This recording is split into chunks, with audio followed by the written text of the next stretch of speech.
불황형 인플레이션이 심해지고 있답니다. 물가는 오르고 이제 소득은 줄어들고 일자리도 줄어들고 되게 살아가는 게 빡빡한 시대인데 어떻게 된 건지 물가가 계속 오른다라고 하니 보통 사람들의 삶이 더 빡빡해지고 더 어려워지는 것 같습니다. 어떻게 살아야 되나, 앞으로 얼마나 더 안 좋아지려나 라는 우려가 계속 생기는 게 지금의 모습입니다.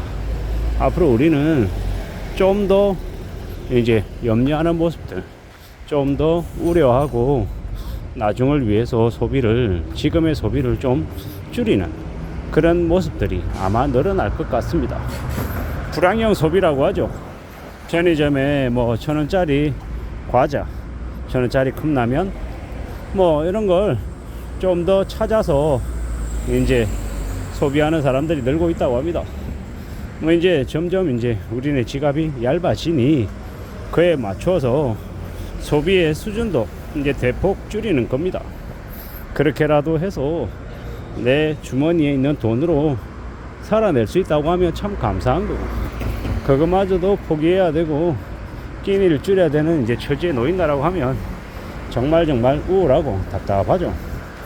이제 뭐 이웃나라 일본이 되게 성실하다, 되게 착실하게 산다, 뭐 이런 얘기를 이때까지 많이 해왔는데 우리도 이제 순식간에 따라잡을 것 같다라는 생각이 듭니다.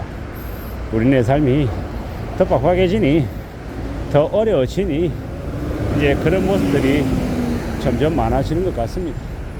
결국 내수가 실종이 되고 내수가 이제 축소가 되면 이제 내수를 중심으로 하는 이제 기업들의 매출이 줄어들고, 기업들의 매출이 줄어들면 당연히 고용을 줄이게 되고, 고용을 줄이게 되면 뭐 임금 노동자들의 이제 일자리가 이제 줄어들어서 이제 소득이 이제 대폭 감소되는 거죠. 결국 그렇게 되면 이제 소비 악순환, 소비가 또 위축이 되고 뭐 이제 점점 이렇게 이제 악순환이 이제 이루어질 수밖에 없는 거죠. 이제 무한 반복되는 겁니다.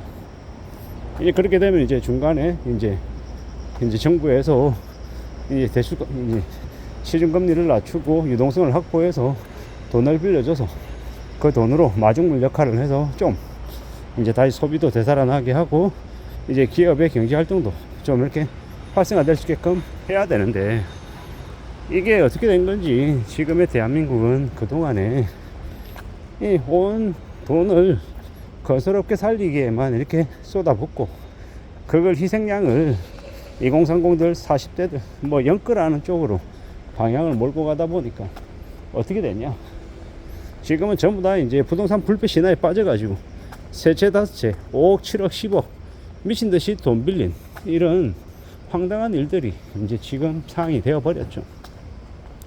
너무나도 이 충격적인 상황들이 많이 벌어져 있습니다. 우리가 일본의 잃어버린 20년 30년을 얘기할 때 그들의 경제 정책이 되게 거슬렸다, 실패였다라고 얘기하는데, 앞으로 우리가 그 폄하하던 일본만큼 우리가 수준을 이제 따라갈 수 있을까라고 생각하면 매우 불안하죠. 부정적입니다. 지금 금융당국이라고 하는 것이 국가 신용 등급 하락을 우려하며 서둘러서 대출을 지금 틀어막고 있는데 이게 뭔가 싶은 거죠.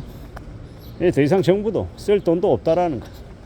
계속해서 2030들 상대로 신생아 특례 대출이니 뭐니 하면서 계속 돈을 부동산 쪽으로만 이제 쏠리게끔 했던 게 큰 패착이었던 것 같습니다. 지금의 윤석열 정부 아래 이제 너무 많은 사람들이 이제 생활고 민생고 때문에 아우성이고 불만이 엄청나게 커지고 있는데, 게다가 이제 의학 사태까지 이제 더해져서 더 이제 심각한 수준에 놓여 있죠. 이게 뭔가 싶을 정도로 좀 많이 잘못되어 있습니다. 진보나 보수를 구분 지으려는 건 아닌데, 특히나 지금은 보수 중에서도 제일 엉망인 놈이 대통령이 되어서 영부인하고 같이 쌍으로 이제 자기 권력 노름하고 있는 상황입니다. 이 말도 안 되는 짓거리들이 지금 벌어지고 있는데, 앞으로 그로 인한 보통 사람들의 삶이 더 빨리 더 심하게 추락할 것 같아 걱정이죠. 이게 뭔가 싶은 겁니다. 너희들은 원래 계속해서 그런 어려움들을 감수하며 살아왔잖아. 이 정도쯤이야. 옛날에도 다 힘들었어. 옛날이나 지금이나 안 힘든 적 없다. 뭐 이런 식으로 계속 그냥 폄하하고 그냥 얼렁뚱땅 넘겨버리려고 합니다. 그게 지금의 모습이죠. 추석 명절을 앞두고 있지만 명절 기분이 전혀 나지 않습니다. 왜 그러겠습니까? 이미 그런 분위기가 아니기 때문이죠. 먹고 사는 게 힘든데 추석이고 설날이고 명절이 웬 말이냐라는 겁니다. 가족을 보러 찾아가지 않는 경우도 많은 것 같습니다. 1인 가구도 많고 이래저래 당장 자기 입에 들어가는 것조차 이제 여의치 않다 보니 뭐 가족들 또 챙길 겨를도 없는 겁니다. 그게 지금의 모습이죠. 지금 그들이 그렇게 살아가고 있다라는 겁니다.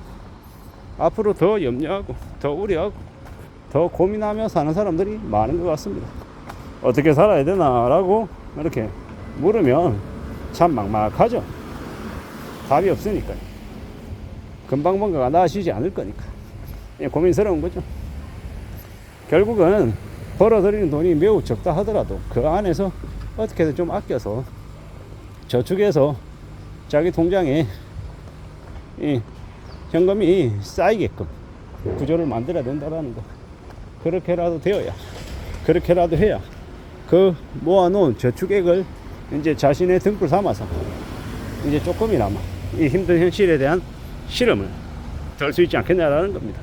그거 말고 뭐가 있겠냐라는 겁니다. 그거 말고 잘 안 보이는 거죠.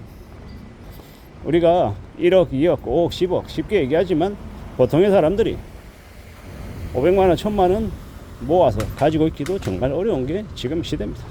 그걸 잊지 않고 살아야 될 것 같습니다. 험난한 시대를 살아가는데 이 험난한 시대를 뭐 별거 아닌 것처럼 얘기하는 이들은 상당수가 이제 사기꾼에 가까운 놈들이죠. 우리가 살아가는 지금의 시대는 무지하게 어렵고 막막하다라는 것.